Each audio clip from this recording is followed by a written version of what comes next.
America आणि Israel या दोघांनाही या युद्धामधून लवकरच माघार घ्यावी लागेल आणि या युद्धामध्ये आपला पराभव त्यांना कबूल करावा लागेल। त्याचं कारण असं आहे की इस्रायल आणि अमेरिका या दोन्ही देशांची परिस्थिती अतिशय बिकट झालेली आहे आणि या दोन्ही देशातल्या जनतेचा मात्र या युद्धाला पाठिंबा नाही। हे दोन्ही देश असे आहेत की त्या दोन्ही देशांमधली जी सरकारं आहेत फक्त तेच सध्या युद्ध लढताना दिसत आहेत, पण जनता मात्र युद्ध थांबवावं अशी मागणी करत आहे। त्याच्यामुळे जनतेच्या या रेट्यापुढे या दोन्ही सरकारांना झुकावं लागेल आणि हे युद्ध लवकरच त्यांना माघार घ्यावी लागेल।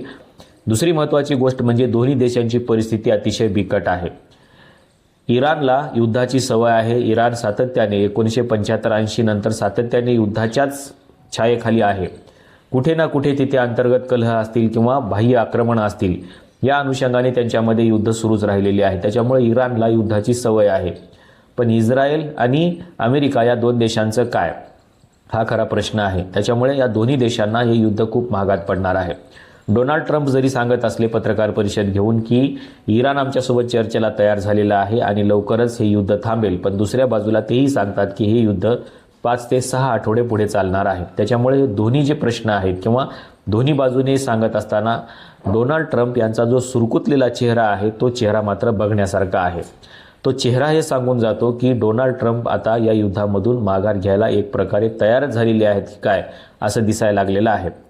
तिसरं महत्त्वाचं कारण म्हणजे डोनाल्ड ट्रम्प यांनी किंवा अमेरिकेने जे त्यांचे एअरबेस ज्या देशामध्ये उभे केलेले आहेत त्या देशांनी सरळ सरळ आमच्या देशामधून हल्ले करायचे नाहीत असा इशारा दिलेला आहे। मग ते कतार असेल, अबुधाबी असेल किंवा UAE असेल, या सगळ्या देशांमधून आता अमेरिकेला विरोध व्हायला लागलेला आहे। हालाकी डोनाल्ड ट्रम्प यांना असं वाटत होतं की जर या देशांवरती हल्ले झाले तर आपल्याला आणखीन हे युद्ध सोपं जाईल, कारण ते देश देखील आपल्यासोबत सहभागी होतील आणि हे देश देखील इराणच्या विरोधामध्ये जातील। पण तसं झालं नाही, झालं उलटं।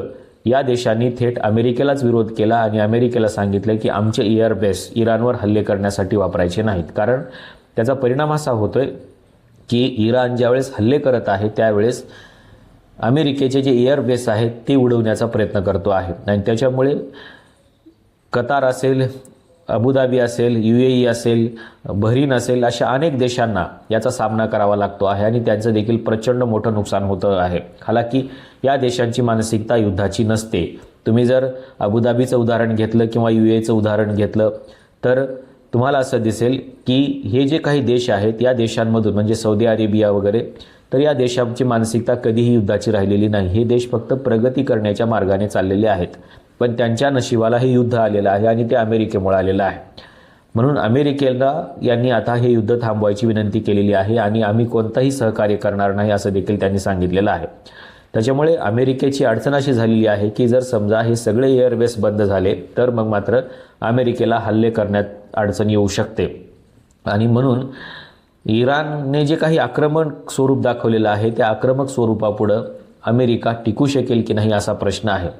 अमेरिकेने जे युद्ध सुरू केलेलं होतं हे युद्ध फक्त या एअरबेसच्या भरोशावर सुरू केलेलं होतं की आजूबाजूला जे देश आहेत त्या सगळ्या देशांमध्ये आपले एअरबेस आहेत आणि आपण इराणला सहज नमवू शकतो, परंतु त्या देशांनी मात्र अमेरिकेला ते एअरबेस वापरण्यासाठी बंदी केलेली आहे। आता या सगळ्या युद्धाचा परिणाम जर आपण बघितला तर आपल्याला फक्त अमेरिका, इस्रायल आणि इराण या 3 देशापुरते हे मर्यादित राहिलेलं नाही, तर जवळपास 15 देशांना याचा फटका बसलेला आहे आणि इराणने तर थेट 7 देशांवरती थेट हल्ले केलेले आहेत, कारण तिथे अमेरिकेचे एअरबेस आहेत। त्याच्यामुळं इराणचे थेट हल्ले त्या देशांवरती होत आहेत आणि त्याच्यामुळे त्यांची देखील जी बाह्य सुरक्षा आहे ती सुरक्षा देखील धोक्यात आलेली आहे। दुसऱ्या बाजूला अनेक ठिकाणी भूकंपाचे धक्के जाणवायला लागलेले आहेत, त्याच्यामुळे देखील हे 15 देश जे आहेत हे देश परेशान आहेत।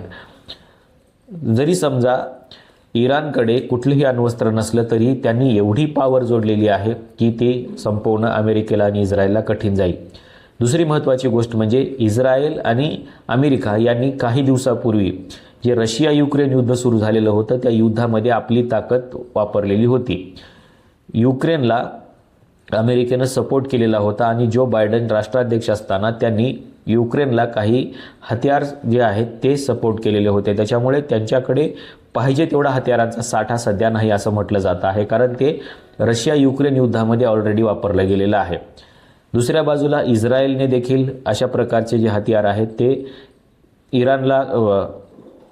युक्रेन युद्धामध्ये वापरलेली आहे. त्याच्यामुळे इस्रायलची देखील शक्ती थोडीफार कमी झालेली आहे.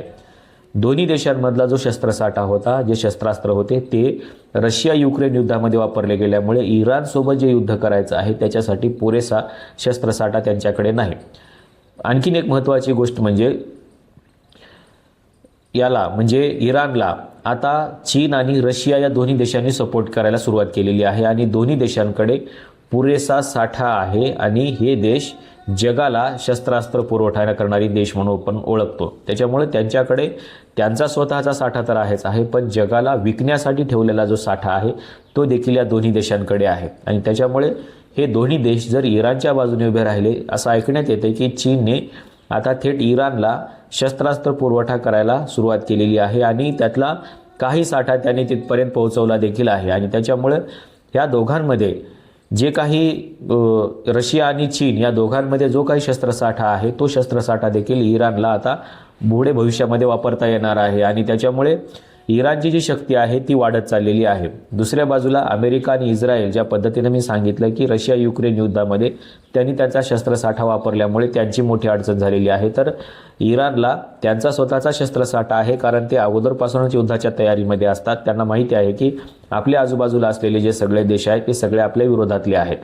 पण विरोधातले जरी असले तरी ते त्या एकमेकांमध्ये जास्त वाद करत नाही. जसं की UAE आहे, सौदी अरेबिया आहे, तर हे देश जास्त वाद करत नाहीत. पण आता मात्र अमेरिकेमुळं त्यांच्यावर देखील हे सगळं बरसलेलं आहे आणि म्हणून इराणची जी ताकद आहे ही इराणची ताकद दिवसेंदिवस वाढताना आपल्याला पाहायला मिळते आहे.